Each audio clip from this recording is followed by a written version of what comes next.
guys, Matt here. The following is an interview with Assistant Professor Robert Prentner. He's an expert on consciousness, metaphysics, artificial intelligence. He's got 2 PhDs, one in philosophy and one in physical chemistry, which seems quite a rare combination. He's a consciousness scientist and philosopher. He's an expert on the mathematization of phenomenology, which we don't get into as much as I would have liked, but it was a fairly brief interview because I was feeling like crap, to be honest. Still not quite through it all, and it's not just man flu for those thinking it probably is. He's a Donald Hoffman collaborator and co-author with Chris Field, so 2 of my previous guests, so his work intersects with some, utter genius as far as I'm concerned.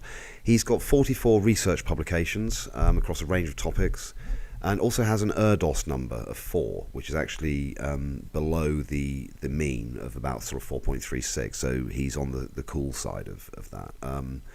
That's to do with the degrees of separation from a mathematician named, I think it's Paul Erdos.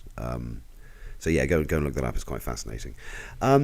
Really, really cool guy. I think on reflection, I probably talk too much. I've done this before, and I regret that because I'd like to get more out of the guest than perhaps my waffle allowed. But yeah, I was kind of hoping that this one might extend it to sort of an hour and a half or even further. But yeah, it really wasn't feeling so well.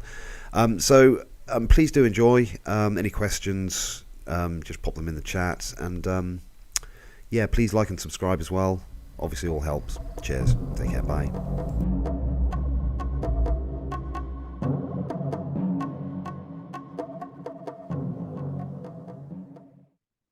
Hello, Robert. Hello, nice for having me. Great to be here. Thank you very much. Thank you very much for joining us. I know you guys are extremely busy with your very complicated, science and consciousness research and so on and so forth. So, the first thing that struck me about yourself, Robert, is that you have kind of like a PhD in philosophy, but also a PhD in what's called interdisciplinary sciences. But was that linked with chemistry? Well, the official name of the study field was interdisciplinary science. That's what I was registered in, so to say. But the actual content of what I did then was physical chemistry. So I was based in the physical chemistry laboratory, which is part of the chemistry department. Right, okay, that seems like quite an unusual starting point to then find yourself in consciousness studies. Is that a fair thing to say? And if that is unusual, how did you meander into consciousness research? Yes, so that's definitely fair to say. No, I mean maybe some biographical information here. So I started actually when I started studying. I was interested in science mainly, physics, chemistry, biology to some extent, and that's how I got into the field, so to say. And I did the PhD, as I said, in physical chemistry. Mm. So I worked on the quantum dynamics in molecular systems, and it's technical detail. Now I was always quite interested in consciousness. And after I finished the PhD, I said like, oh, okay, now what I'm doing now. So, okay, I will maybe do a postdoc, stay in academia or so. I would like to work on consciousness. And that was somewhat naive because at that time, there was not much work on consciousness, especially not pursued from the kind of scientific directions which I actually wanted to look at. Mm. So that was the situation where I basically said, okay, now I will continue doing philosophy because I mean, where can you work about consciousness or something which is remotely connected to consciousness? Well, it's not institutionalized yet. And not even today, but today it would be much easier actually. So I decided to do some philosophy afterwards. And to Mm. be fair, I already did some philosophy next to my first PhD, so to say. So it was not something which was completely new to me. Mm. Yeah, yeah. I mean, it's quite interesting because I've in researching some of your work and contributions and past videos and so on. It's been going on for quite a long time, hasn't it? It sort of feels like consciousness is in the focus now, the last sort of few years. But actually, you've been working on this stuff for quite some time, haven't you? About sort of maybe 8, 10 years or something. Is that about right? Well, yeah, 10 years, roughly a bit more than 10 years, actually. Yeah. So I would say, I mean, it has been in the focus of some work of some people even before that. Mm. But I would say now it's really everyone is talking about it, and Mm, I mean, you go to YouTube and you listen to all these podcasts, and people are starting to say things like, "Oh, consciousness is fundamental," or mm, "Consciousness is really important," and blah blah blah. And that wasn't the case like 10 years ago, right? mm, You would hardly find anyone who kind of said he's working on consciousness. That would have been kind of strange. mm. So in that respect, things really have changed. Um, yeah. So Yeah. there was kind of a revival of studying consciousness, which already happened in the 1990s. Mm. Um, but it was still not a mainstream thing to do, I would say. And Yeah, I mean, now like, it's we, different because a lot of young people are actually coming to me and say, I want to work on that. I want to mm. do that. Yeah, I mean, I suppose people like yourself, Robert, if I may say, you're part of the crowd that are making it cool and you're making it accessible. So, thank you for that. I mean, we were raised to believe that space was the final frontier, but it seems that consciousness is kind of like that is the last sort of bastion of science, really, isn't it? If we can crack that, or get some understanding of the phenomena that really sits behind it, then we're really onto something, aren't we? So what have you discovered, if I may ask, with your research, and what is your, I mean, what are you currently working on, and how did you get there? So, I mean, first of all, I would very much agree. And that was or that was mainly the main reason, maybe why I was so attracted to consciousness, because I think it's really the most important and but also most difficult open problems that we currently face. I mean, there are a lot of interesting scientific questions, but this question, well, how does it all relate to consciousness? That seems to me to be the most exciting one, the most pressing one. So in that sense, I perfectly agree with what you say. I mean, I'm also very happy about this whole space frontier research that's going on at the moment. So I wouldn't pit it against Mm, each other. mm, Um, but I think there's a lot of, there are a lot of things to explore when you think about consciousness, which are not obvious to us that we actually kind of can think about it. Okay, now the things which I kind of contributed a little bit, or which I discovered over the last year, so to say. Um, um, so let's put it this way. So um, I would say there is this kind of generic big question how consciousness, on the one hand, relates to material or physical systems, or the physical world, on the other hand. And I would say most of the people who are interested in consciousness, and not so many, but most of them, they kind of take this, like, say, approach to say, okay, the physical stuff is kind of fundamental, and then they endorse something which I would call a physicalist cartoon. There was this physical world, and then it took several billions of years, and you get this nice information processing systems, and then some other stuff is going on, and then you have emergent processing, and then somehow you get to consciousness. Maybe you need to look at living information processing systems or whatever. But typically, that's why I call it a cartoon. That's the story roughly, mm, which is told. Now, I think those stories, or that story, that cartoon, is completely wrong. I mean, it's dead wrong.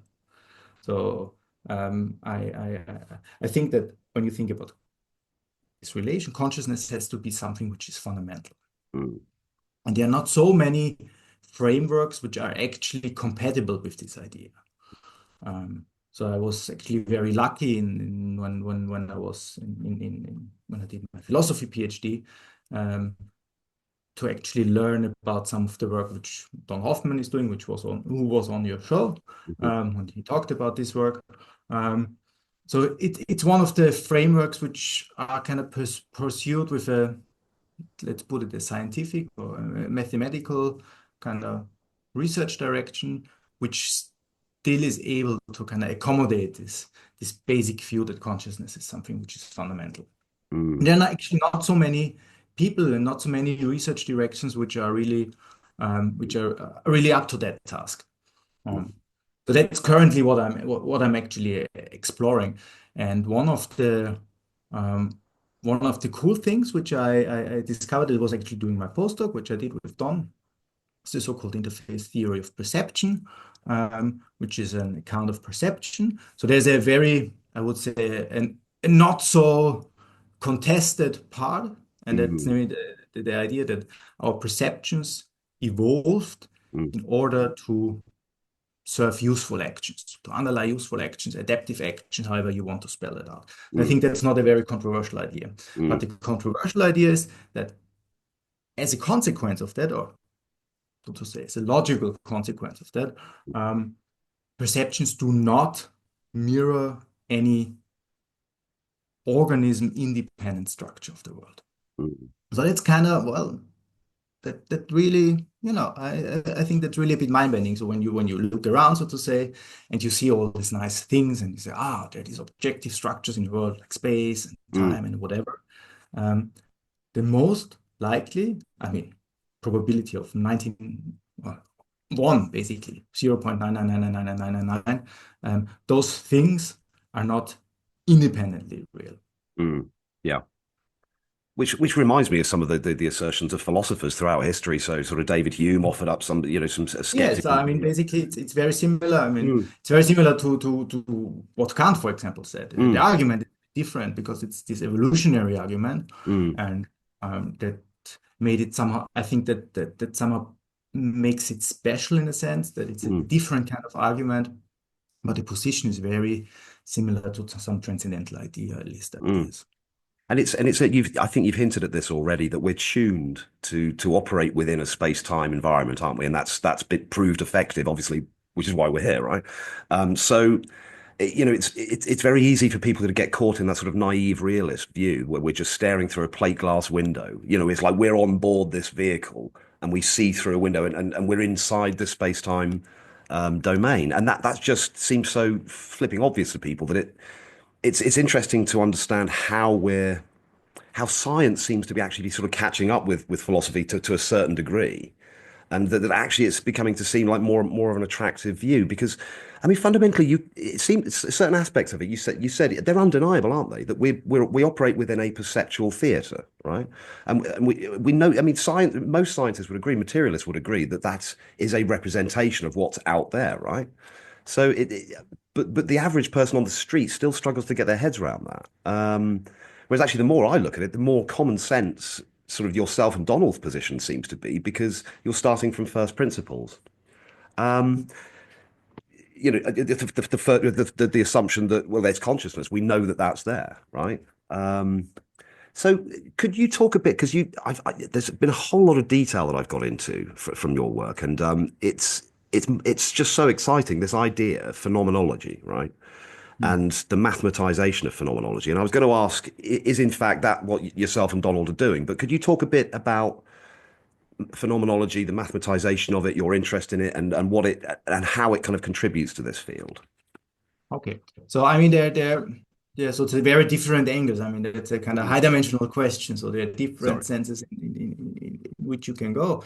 I mean, the first distinction that I would make on the one hand, when you say phenomenology, whether you mean something philosophers, for example, used to call the kind of what its likeness of subjective experience. That's one sense in which you can think about phenomenology.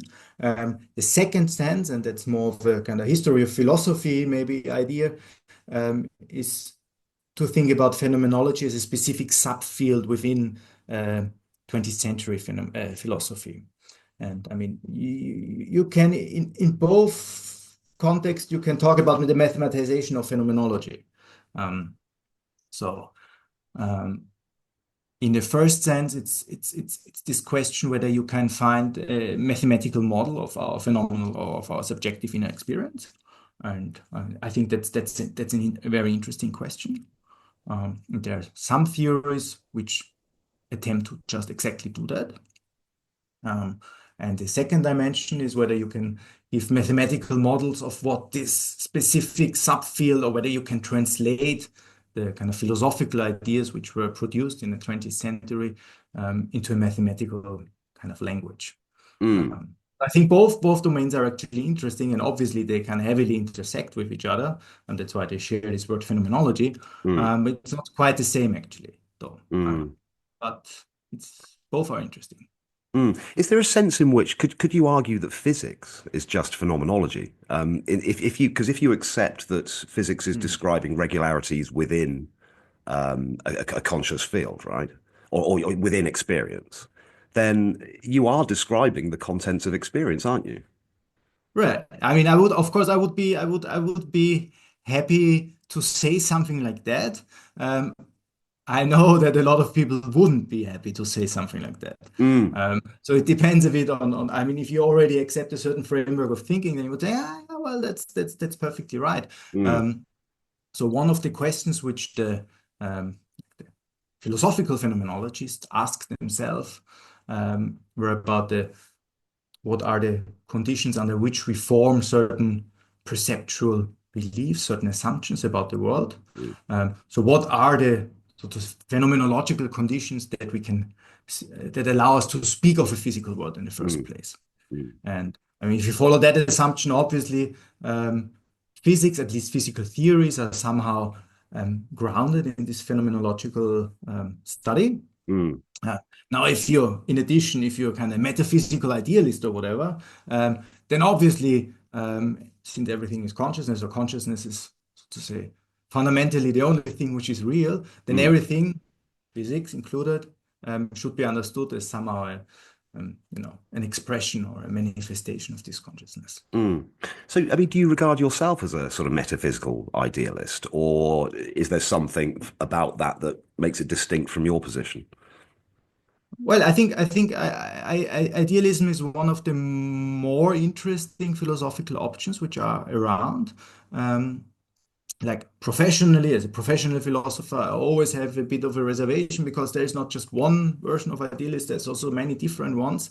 Um, and if you speak about it or if you want to talk about it, you have to get into the details of one specific version.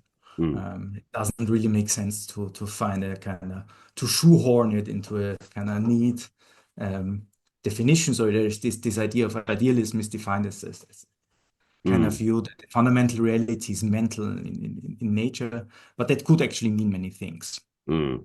Yeah, yeah, yeah. But in some things, I would subscribe to it. In other things, maybe not so much. So Mm, it really depends a bit on what kind of idealism you are talking about. So, for example, one author, like a traditional philosopher whom I very much like, is Leibniz. Leibniz was considered to be or is considered to be an idealist, kind of Platonist influenced idealist. mm, Um, and he had in the monadology, he had this view which is very similar actually to conscious realism, to Don mm. Hoffman's um, framework. Yeah, so the It's monads are the equivalent of Yes, consciousness. exactly. So the world or the universe can be represented as a giant collection or network of monads. Mm, And that's very similar to saying, okay, the universe in conscious realism, the universe is fully represented by a network of interacting conscious mm. agents. So Yeah. there are some differences, of course, but in principle they're very similar in spirit. And I like this kind of idealism, if you want to call Mm. it. Yeah. I mean, there seems to So, be, for me, I mean, I tend towards idealism as a metaphysics. But there seems to be something undeniable about the conscious agent network because if we pare back and just strip away all the assumptions, right? So we strip away the assumption of space, time, and distance, and so on and so forth. All we can really say is that there are interactions going on between agents. And this reminds me of Chris Fields. I think have you published with Chris Fields? yes, You have, and haven't I know. you? That's it's another bit of a name drop, but I mean the guy's a freaking genius, isn't he? And he thinks about these issues, and there seems to be something just undeniable about the conscious network agent because all we can say is that there is consciousness. We if we're not solipsists, we can say that there are other minds. And then when you go from there, well, if you strip space time away, then now all you're left with is a network of communicating agents, right? So, I think is extremely compelling. And I suppose the question in my mind and a lot of people's minds is, what kind of science can we do given that insight? So let's just assume that we've eliminated physicalism completely, but there's maybe still a reductionist program going on, right? But everyone agrees that fundamentally consciousness is the kind of substrate, if you like. What kind of science would we then be doing? And how might that affect the world? Yes, so I think that's the perfectly right question. I mean, that's a much better question than the question how to, what kind of label should you use for such a view, whether it's idealism or whether it's physicalism plus or whether it's something else.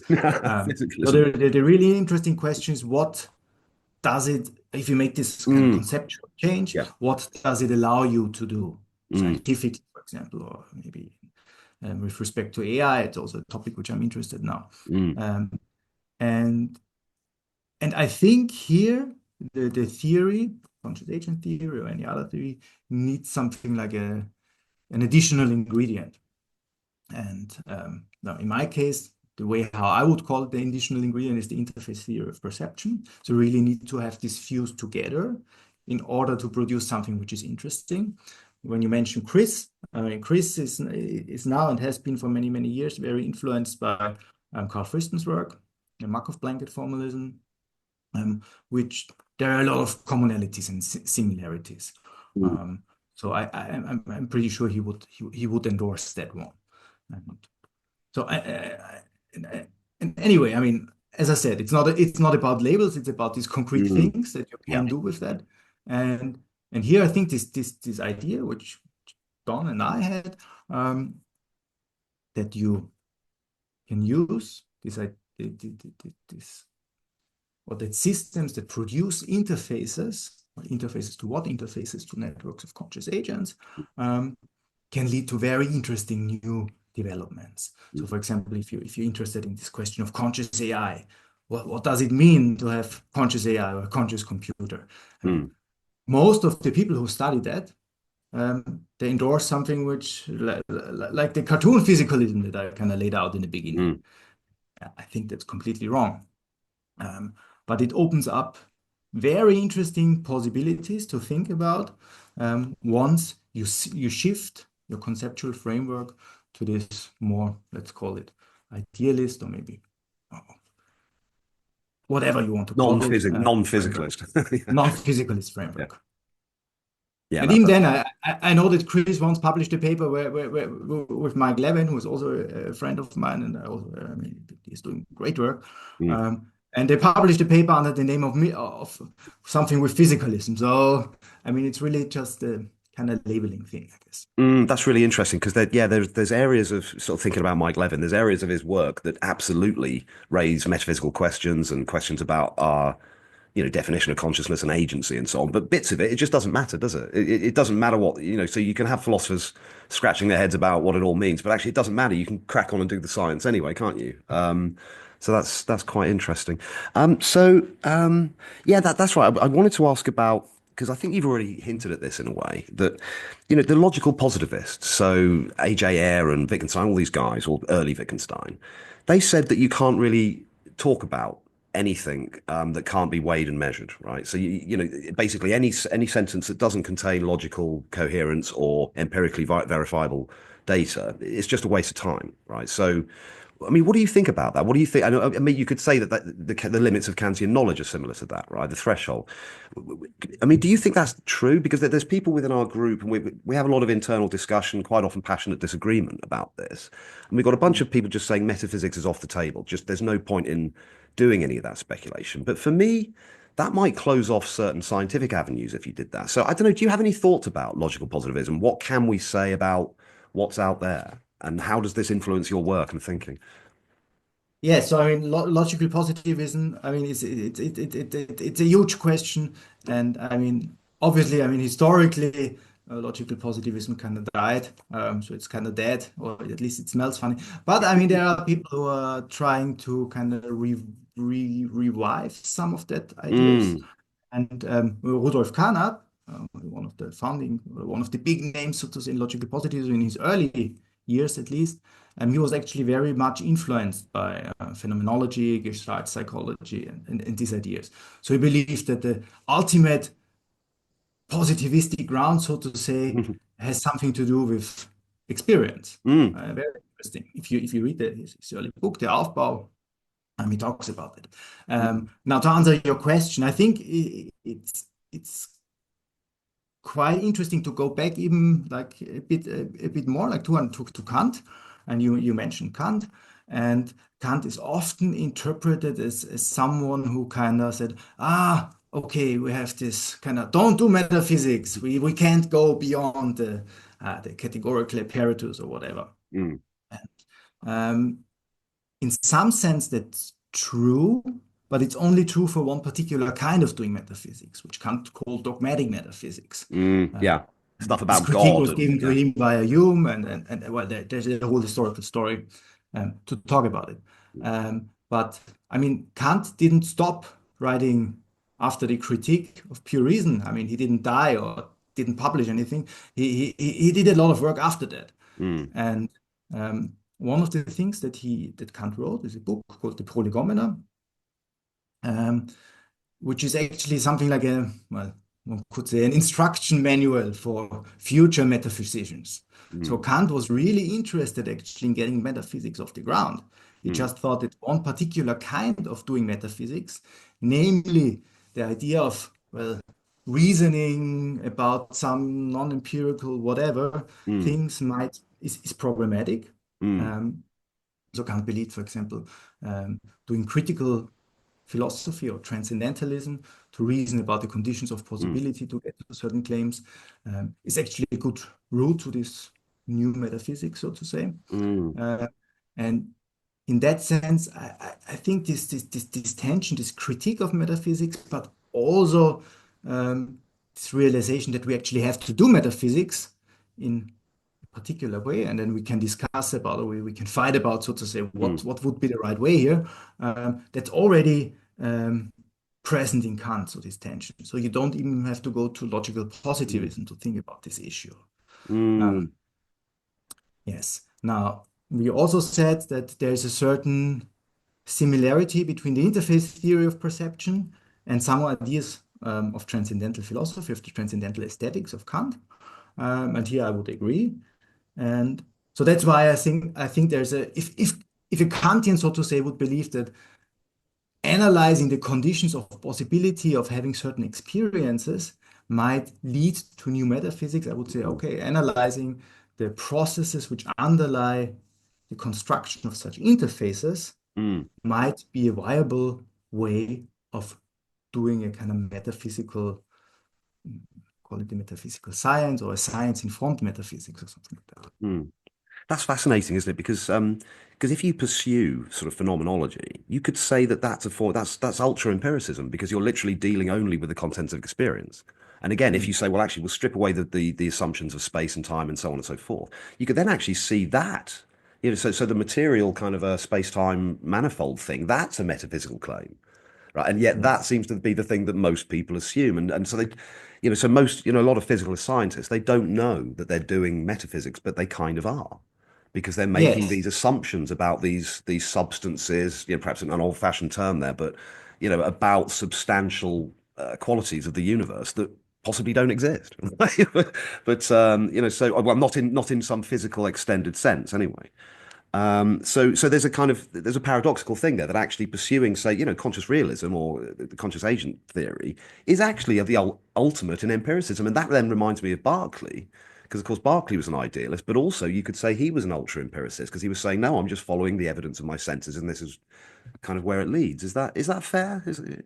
Yes, there are actually so many things which I will add to that.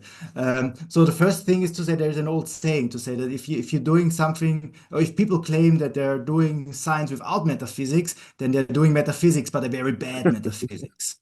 Um, Now, with respect to Berkeley, I think there's an interesting historical comment. So Berkeley himself did never call himself an idealist, and the terminology didn't exist.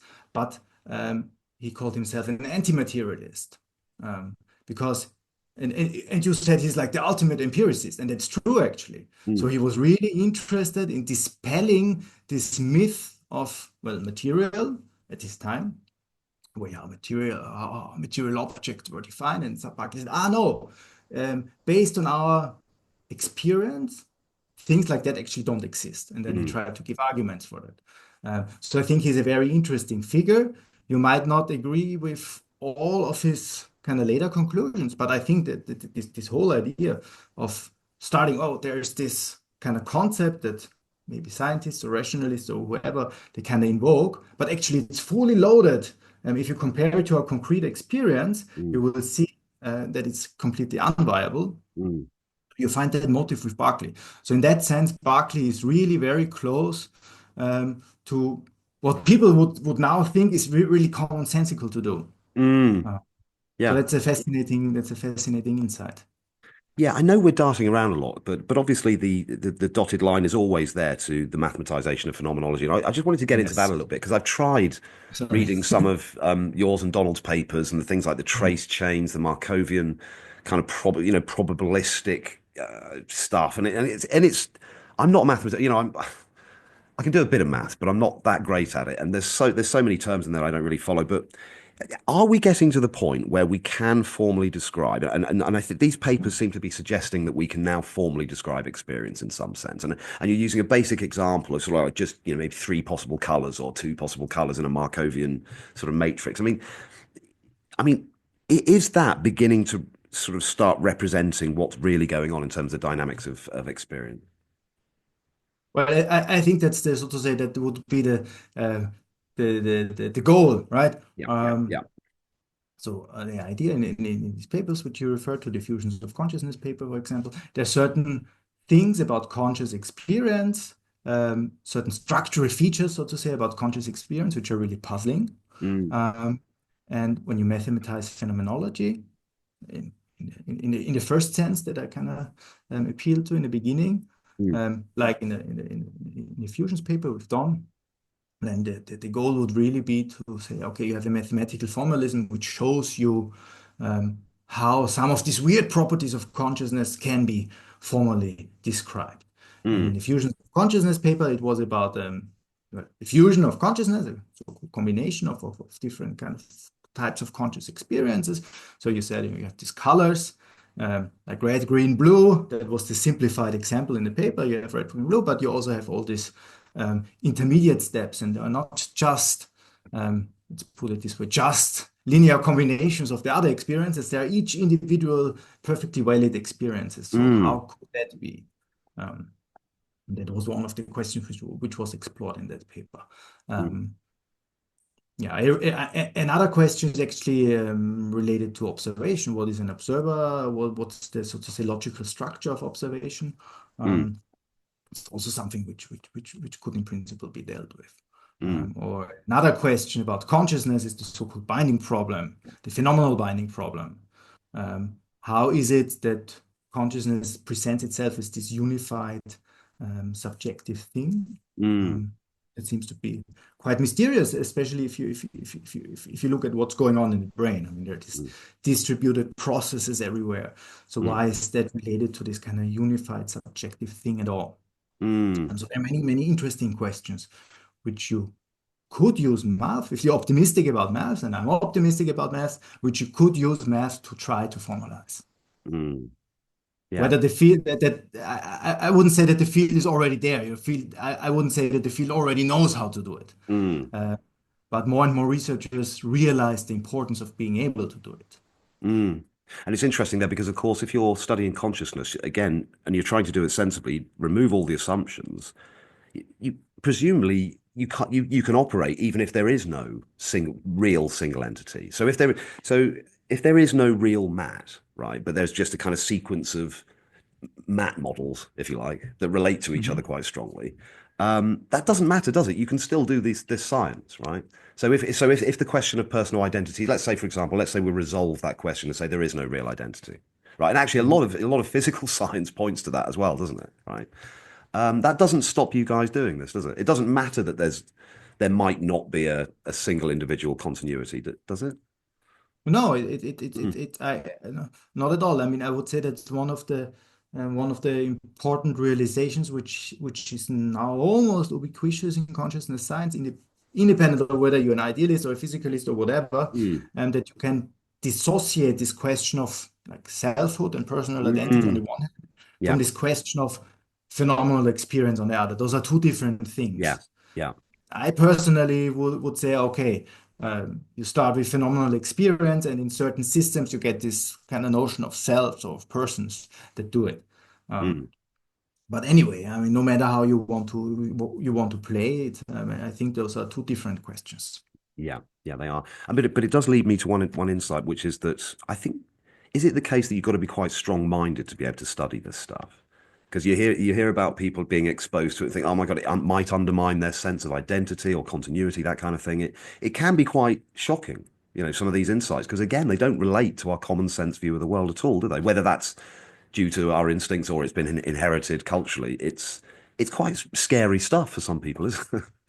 I mean, in some sense, actually, that's true. I mean, I would say there's a big difference when you're doing uh, under quotes, normal science. I mean, it's about the physical world, and I mean, who cares about the stuff which is going on there? But Mm, if you're doing some work on consciousness, then it's deeply personal in some sense. mm, So, mm, there's this difference, and yeah, that might have some, quasi-existential consequences for you. mm, I am personally less bothered by that. Um, I don't know why. mm, But yeah, I see the point. I see why you actually could be. mm, I don't think that you have to necessarily be very strong-minded. In some sense, I don't consider myself to be very strong-minded. Um, but yeah, I see why that might be uncomfortable for some. mm. Just on a very, But very it's also basic. liberating. I mean, Mm, we carry with us a lot of baggage, like a lot of, let's say, culturally acquired baggage. mm, And and research like that also helps us to understand that we can let go of that culturally acquired baggage. And that's mm. kind of liberating as well. Yeah, because of course the very society that we operate in kind of presupposes that we are sort of individual continuous entities. Obviously, our moral systems, our legal systems, it presupposes certain metaphysical properties of being human, and Yes. they might be wrong, right? You know, Yes. I mean, and this there seems to be a lot of sort of philosophy is kind of back in the mainstream somehow, which I think is fantastic. You've got the likes of Robert Sapolsky kind of going around suggesting there's absolutely no free will, a complete ultra determinist. And so these sorts of conversations seem, they're quite interesting at the moment. But so yeah, so where are we on the conscious agents research at the moment? What's the kind of latest stuff? What's your latest involvement with Donald and where are you going next?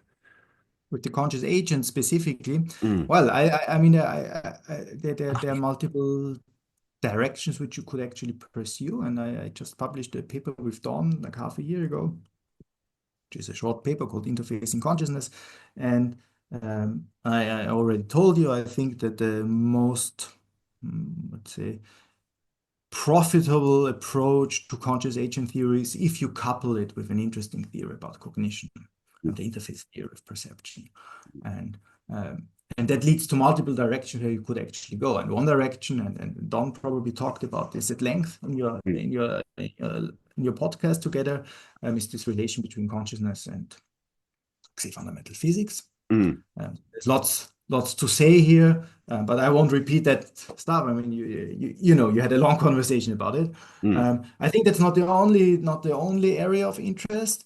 So another question which I find quite interesting, the more I think about it, has to do with embodiment.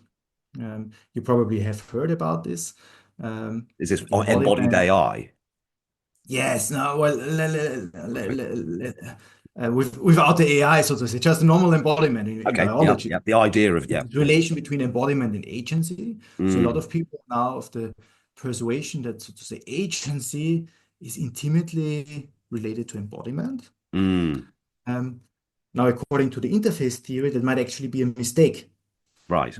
But agency might be something which is very fundamental, and embodiment is, so to say, um, the The way how manifestation. agency would appear to us if we look, or if we project, so to say, a fundamental agency on a space-time interface. That's an interesting direction to pursue. Mm, And another interesting direction, and you already talked about it, is AI. So this relation between conscious AI or consciousness and AI, what people refer to as artificial consciousness or conscious AI. Again, I think that there's a similar story here.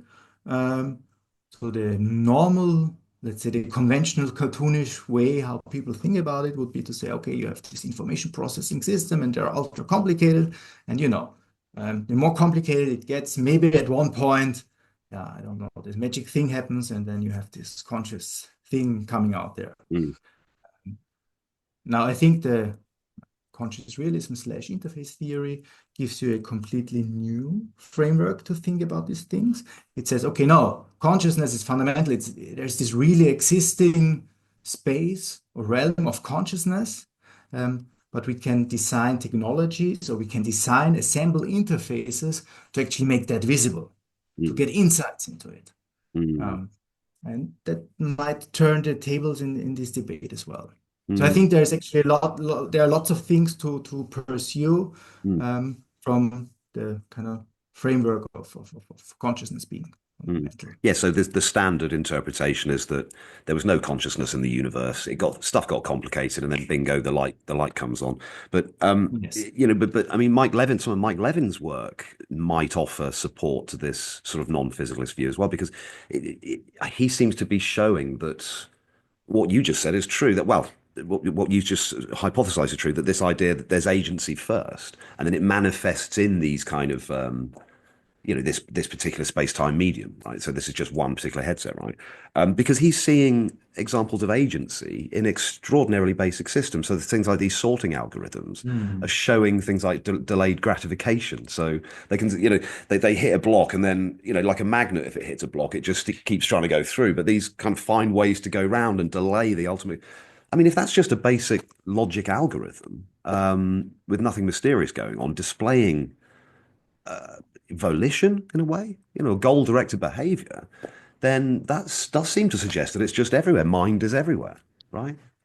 Um, Right. And I and actually, I recently had a conversation actually with Mike about this and his current ideas that he's pursuing.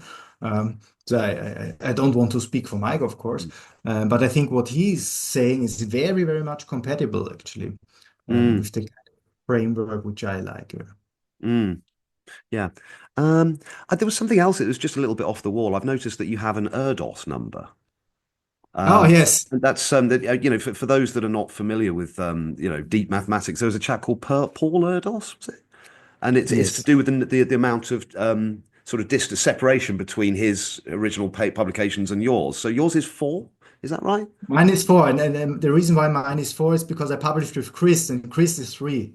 Whenever Right. you Yeah, publish with someone who has a finite Erdos number, yeah, then you have a number which is +1. yeah. But obviously, the lower the number, the cooler, the closer the connection. So, and you're below the Yes, but I think there are not so many median. people who have a. I think that the possibility that you get to a number 3, there are only a few people in the world who have like 2, and Yeah. I don't know whether there's anyone still alive with a Erdos number I mean, who directly collaborate with her. I don't know. And also, I But know it's it's really hard. So the older you get, the younger you get, actually, the more time flows, so to say, the more difficult it becomes to get a lower number.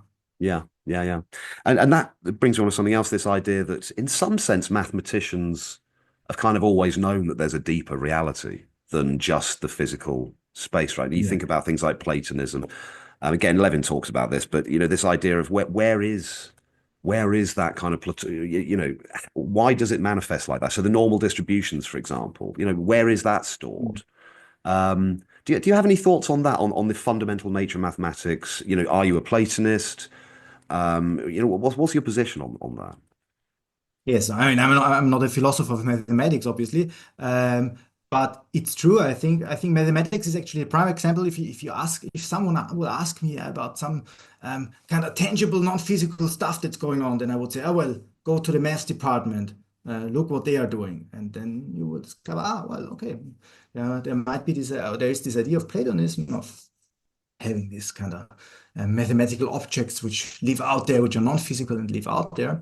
And I think that's actually so. I mean, as you know, the notion of idea goes back to Plato, to this Platonic ideal. Um, I think the position of conscious realism is very close actually to Platonism.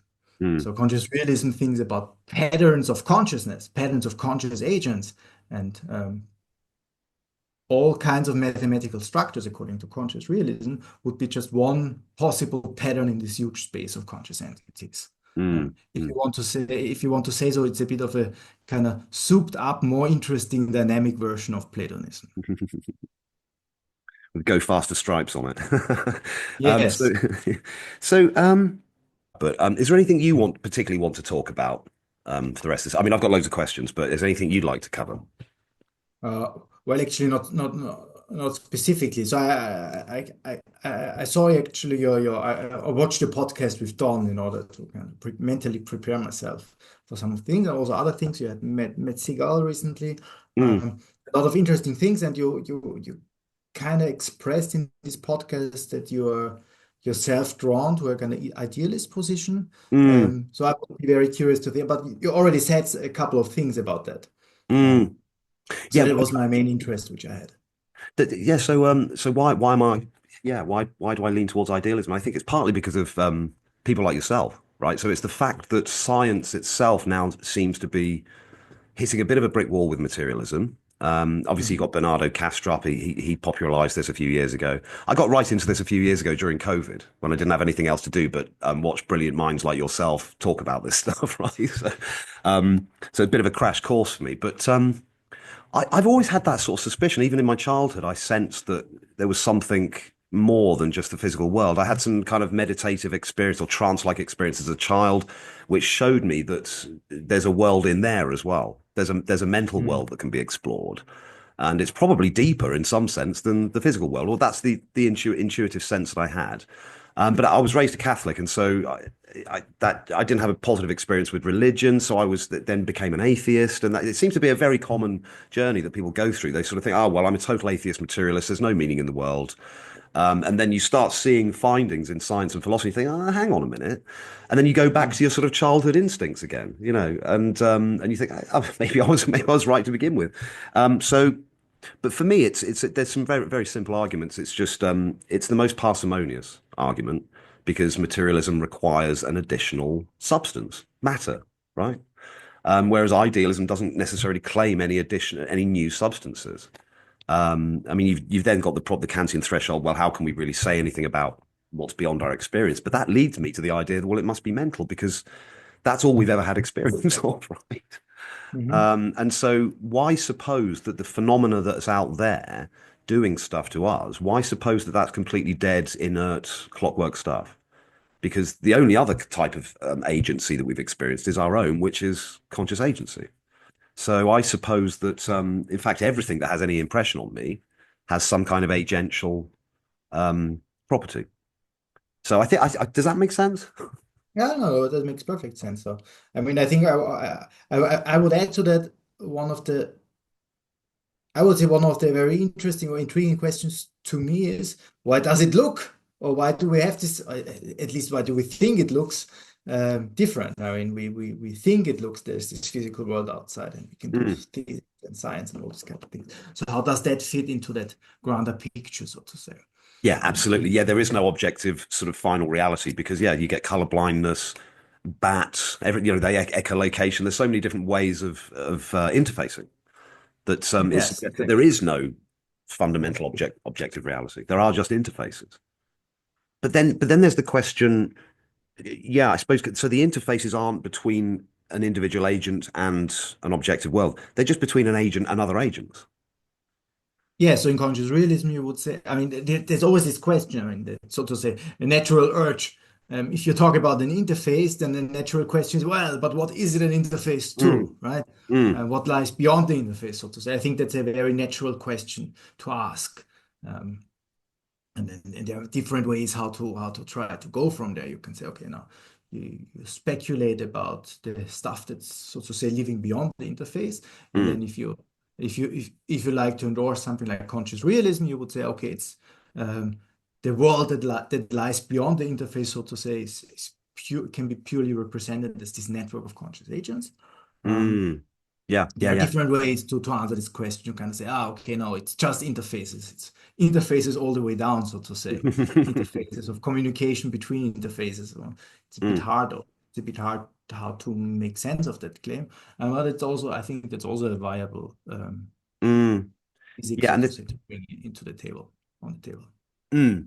Yeah, and this seems related to some stuff you were saying earlier. This idea that we're not necessarily a single agent right, within this theatre of experience. We're probably a compound, aren't we? So this Yes. phenomena of singularity and so on, or continuity, it's a compound of conscious agency, isn't it? So Yes, there's kind of like a bit of me I seeing would green. even Yeah, sorry. exactly. I would even go as far. I would say, it's a kind of interface representation of a bunch of stuff that's going on, but it's Mm, hugely simplified. And what you get when you simplify the whole bunch of activity that's going on, it looks on the top level, it looks like this, single persistent entity. mm, But it might not be what's really going on. That might be just a kind of way of mm, how interface represent the multitude of agents mm. that are I in. mean, in some sense, it sounds crazy to think that intelligence could ever be a singular phenomena. When you get under the bonnet, there has to be these kind of interlocking complexities for cognition to even exist, right? Again, the closer you look at these things, the more ridiculous the common sense understanding seems. Mhm. So, yeah, so that reminds me. That reminds me of some of the work with the Conscious Agents Network, and so there could be a bit of me experiencing red, bit of me experiencing green, a bit of me having memories, but the sum total of those is my current. And again, I mean, it's the language has a problem. I keep saying my, I should just say Mhm. the, right? Um, sorry, I'm darting around a little bit there. What was I going to say? Yeah, this idea of collective intelligence. So you'd take an ant's nest. Individual ants probably don't know what the overarching goal of that nest is. And yet they have some obviously sort of interface, that they can go about their business. And so we're probably embedded within some superstructure as well, right? Just in the same way that our organs are embedded within a superstructure. They've got their own goals, local dynamics and so on. And the sum total of that is this human sort of compound entity. But so, first of all, any thoughts on that? But also this idea that we only perceive what's relevant to us, right? So there could be a whole host of functionality in things like stones, right? Or that we're just not acquainted with. And then there's this question of could that ever be tested for? And I think Mike Levin's getting, they've been saying some crazy sounding stuff lately that the entities that we see. So take a mouse. There's probably a broader field of activity going on there. We're just seeing the bit that's relevant to us, right? Yes, I think I would definitely agree to that. I mean, uh, your own body is actually a nice example. I mean, so to say, there are lots of agents which constitute your own body, which you're not aware of. I mean, 99% of the things that's going on, you're not aware of, whether it's in your body or in your brain or whatever. So there's definitely, um, let's put it this way, interesting many to one relation. I mean, of course, a physicalist would kind of spell it out very differently. He would say, okay, those are unconscious processes and you run on top, whatever you are, so to say, you run on top of that. Conscious realist would say, oh, no, no, no, no, those are the kind of agents which constitute yourself. Mm, But you're not aware of them because you do not have the access, you do not have the right interface to see that. And interesting scientific research or engineering approaches, like the one of Mike Levin, for example, whom you mentioned, are just concerned with trying to come up with interfaces of the kind that lets you see these activities that are going on. mm, Of course, it's a bit more speculative, Emily, when you think, okay, now let's think about the stone. Could there be an interface which lets you see something, uh, well, which goes on inside the stone, or as I would probably think is more likely, where the stone is part of an agentative system? mm. And I think that's an interesting open question, whether there could be interfaces which let you see that. Mm. Yeah.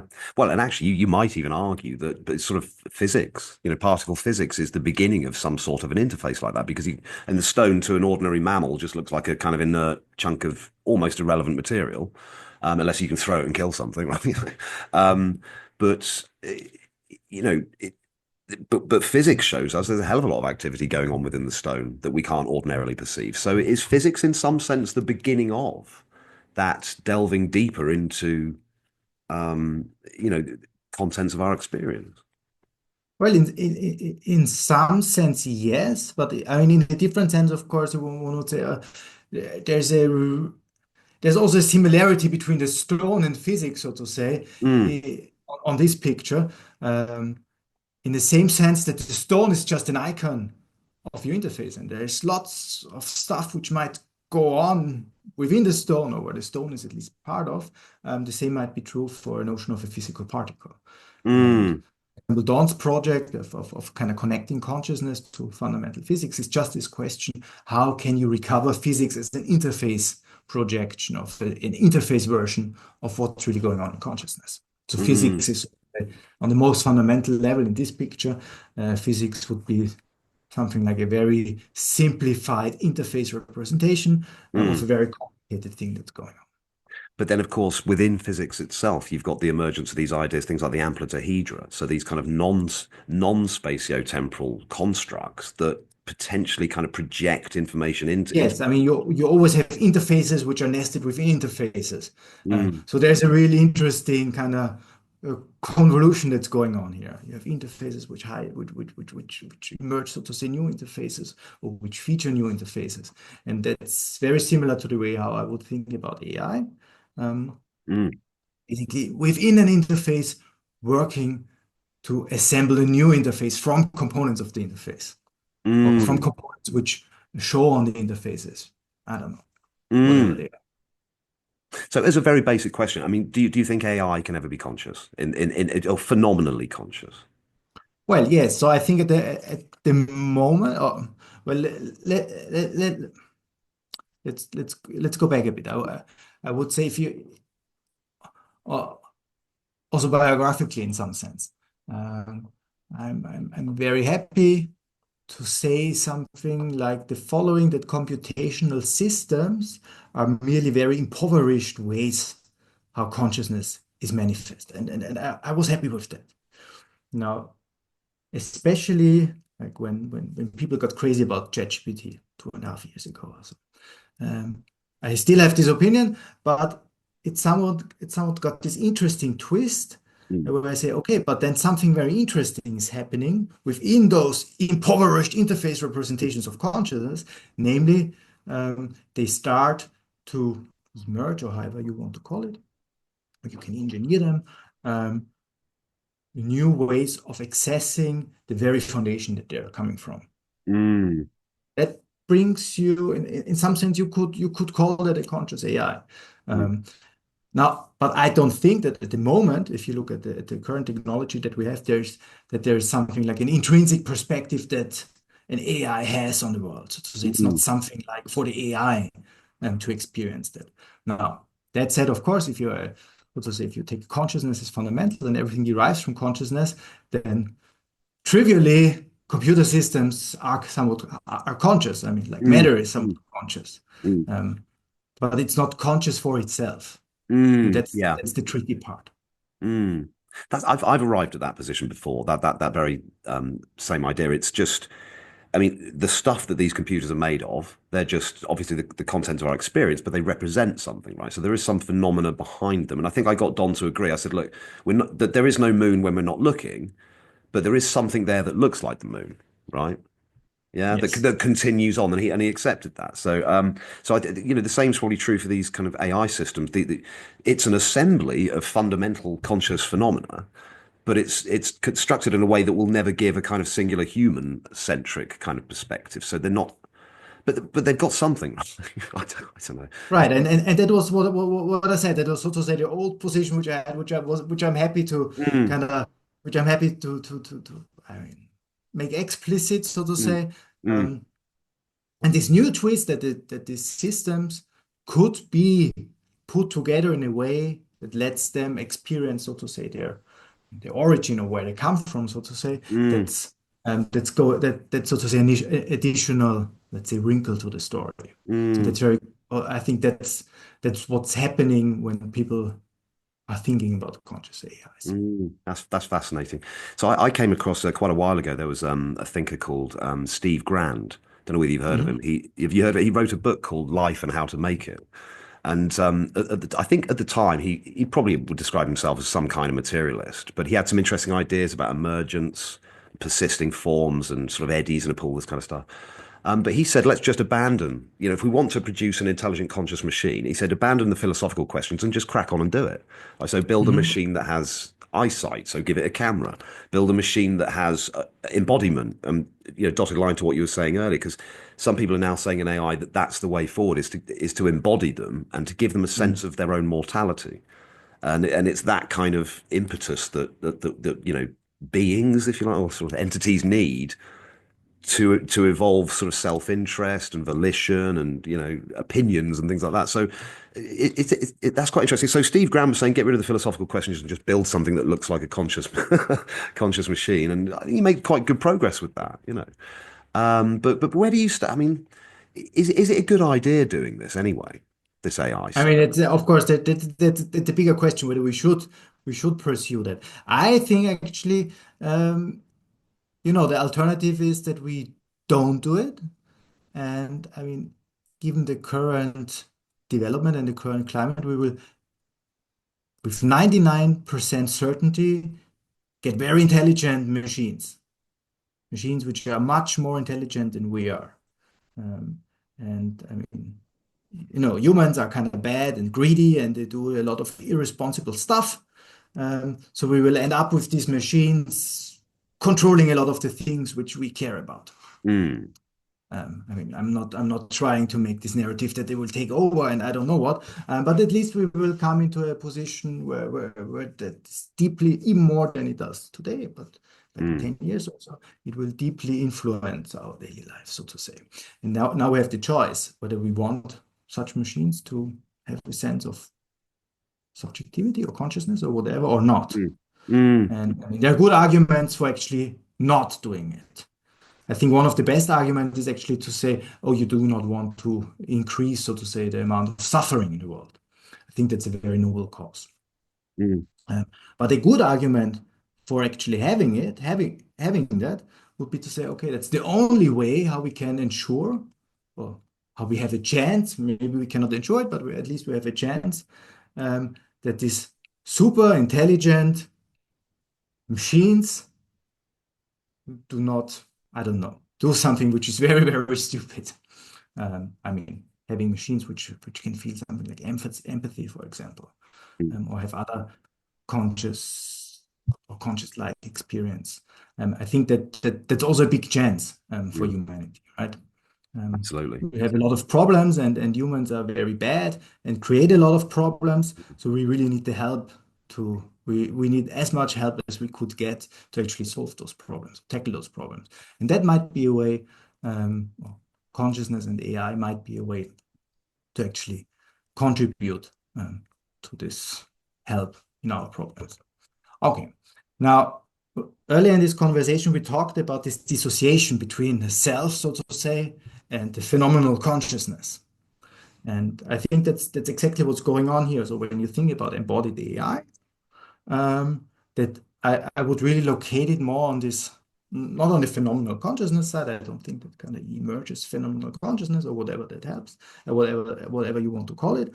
But I think that's really a way to at least mimic or um, maybe reproduce to some extent, maybe a very impoverished extent, um, these things like selves, persons, and whatnot. Mm, Um, so this research direction which you appeal to, embodied AI and other novel kind of engineering approaches in that field, are really concerned with this notion of selves, mm, and other quotation marks, phenomenological entities. mm. Yeah, that's fascinating, isn't it? I mean, so what you mentioned, one of the kind of resistances to AI and progress with AI, and that is that people are worried about decisions being taken out of their hands, and the kind of mechanization of sort of decision making seems soulless and this kind of stuff. But to a degree, I think AI is just the latest development in that evolution, because people already hand themselves over Exactly. to a formal process. What is the government? What is my country? All of these different mechanical, sort of socio-mechanical processes and so on. I'm already involved in, and that's beyond my Yes, control. So, so, definitely. so, So, so I think this complaint, oh, AI is going to, take decisions out of our individual hands. We're already there. We have kind mm, of, big processes that make decisions now. So I think, I mean, I'm an optimist. And I don't think we're going to get to Skynet and Terminator. That's absolute nonsense. Because I mean, for starters, the AI depends on us for its survival for a long time. It'd be quite, we're the ones shoveling the coal in, right? And so, Mm. and by the time it gets advanced enough to have its own ideas about whether we're pests or not, we'll be so deeply integrated with the technology anyway. It's not something that the Mm. AI will be there and humans are over here. We'll work together, I think. So I think AI is just a hyper formalization of kind of social models that we've already got to a degree. With science and philosophy as well. These are formalized bodies of human understanding, based on our experience. And, someone might look at a philosophy book and say, oh, I don't get that. I don't understand it, and so on. I don't understand how they've arrived at that. Same as ChatGPT. uh, Yes. yeah. So I would say there is a certain outsourcing of autonomy, and that already happens. That already has happened. That will Perfect. get a new, so to say, that will get to a new, that will get a new kind of dimension, a new severity in the course of AI development. But that's independent of this question whether consciousness and AI somehow are Mm, connected. Interestingly, I yes. think that will happen anyway. Mm.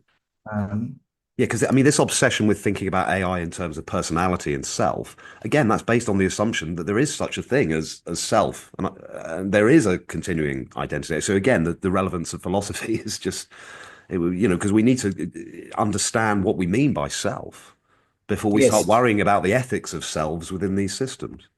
Um, but yeah, this idea of, if we're ever going to get to anything like us, it has to be afraid. So this sort of these mortal computation. Have you heard about that? Where there's kind yes. of like AI systems that kind of know they'll die, right? Or they know they have, again, there might be some ethical questions around this, but if we want to create something like human intelligence, then we have to imbue it with these sorts of things. The fear of its own destruction. Any thoughts on that? Well, I mean, in model computation, you have this strong idea that some, let's put it, some cognitive capacities, maybe even consciousness, I don't know, are dependent on the fact that the computational substrate that you got is not immortal, so to say. It's not like the silicon that we use now, but it's more biological. So that's the idea of model computation, and that gives you certain kinds of computational tricks, or that enables certain new computations to be done, Mm, which we couldn't do now. Um, and I think, of course, that's a valid position. Whether it brings you to consciousness is a different issue. mm, Um, Obviously, given that I think, okay, consciousness is fundamental and exists out there, I would say, okay, if we think we create phenomenal consciousness, be it normal computation, be it model computation, or whatever, I'm very skeptical about this mm, claim. mm, But if you make the claim you need model computation in order to evolve, or in order to get certain kinds of computations or processes which kind of mimic the very natural processes that are associated with what we call self structure, which is just a way of an interface, or which is just a kind of interface representation, um, then I'm very open to this possibility. And mm. yeah, that's Pretty that, interesting. that. It reminds me a little bit of Bill Mensch. He invented one of the microprocessors, and he's got what's called a theory of embedded intelligence. So Mhm. he tends to look at sort of our behaviors in the context of a broader set of kind of evolutionary intelligence, right? So take AI for example. You could say, well, that's nature just looking for more complex or more structure to explore novelty and so on and so forth. So in the same sense that we seem to have this itch to get off the planet, right, and build spaceships and travel to Mars and beyond, right? Is this part of a grander kind of foliation, intelligence foliation? Is this Gaia looking to complexify and extend the possibility of experience? I mean, I've been watching this thing on Netflix. I wish I could remember what it was called. This series, it's all about AI and intelligence, people going into virtual worlds and stuff. And it's Mhm. it's, it's about uploading intelligence, and uploading their consciousness into it, which I know is fraught with all kinds of metaphysical problems. But once you're in a virtual space, you can probably think quicker. You've got access to more information. You can actually have direct sort of interface links with a whole network of other minds and so on, which mirroring the conscious agent theory, interestingly. But you sort of look at that and think, well, nature seems to pursue novelty. And so these just seem to be new kinds of novelties and complexifications am I making any sense? I suppose it's a little bit hippy trippy, isn't it? But it does look to me like nature wants us to communicate more deeply. So we built this massive mycelial network called the internet. Where literally every Yeah, I one of think us can, we can share information with every single, it's just, and so why have we, why are we doing this stuff? Sorry, some yeah, deep I questions think here, Robert. well, You're a philosopher it as sounds well a as a bit scientist. crazy, but I mean, if so, say if you believe in conscious agent theory, I mean, it might be. I mean, there's a big question, namely, why is stuff happening on that level at all? And Yeah. one possible answer would be to say, okay, well, consciousness is trying to explore itself, so to say, tries to get to know itself. So there's a intrinsic urge to go out, so to say, and to explore and to build these new fancy things. And maybe that's a necessity for consciousness to get knowledge about itself. And if you have that perspective, if you believe in that, and I mean whether that's trippy or not, I don't know. Mm. Maybe. But if you believe in that, I think what you just said, it makes perfect sense. Mm. Yeah, I mean, just even within individuals, people kind of get depressed if they get bored, don't they? And there's no new stimulation and stuff. So Yeah. you can see examples of this in just ordinary human experience. So yeah, that's fascinating. Is there anything you'd like to discuss, Robert? Well, I think at this I, point, I don't have any specific questions for you. mm. It's already quite some time for me. I'm already up for quite some time, so I'm a bit, my brain is already a bit fried. Yeah, yeah. I'm just thinking I might just draw it to a close there. I'm still feeling a little bit rough with this cold, and my head's aching a Okay. bit, Robert. But I've really really enjoyed that conversation. Thank you so much. Yes, I enjoyed it as well. So thanks for having me, and it was a great pleasure to talk to you. Fantastic. I, Thanks. I Thanks. I listened to a couple of podcasts of yours today, and I feel I'm very honored to be in a very good company, I think. Thank you very much, Robert. I appreciate that, and because I know you guys are busy, changing the world for us. So, I really, really appreciate the time that you've made for this. So, yeah, hopefully we can talk again at some point in the future and see where your thoughts are going. Yes. Okay. Thank you very much. Wonderful. Thank you, Robert. Bye bye. Have a nice day. Bye bye. You too.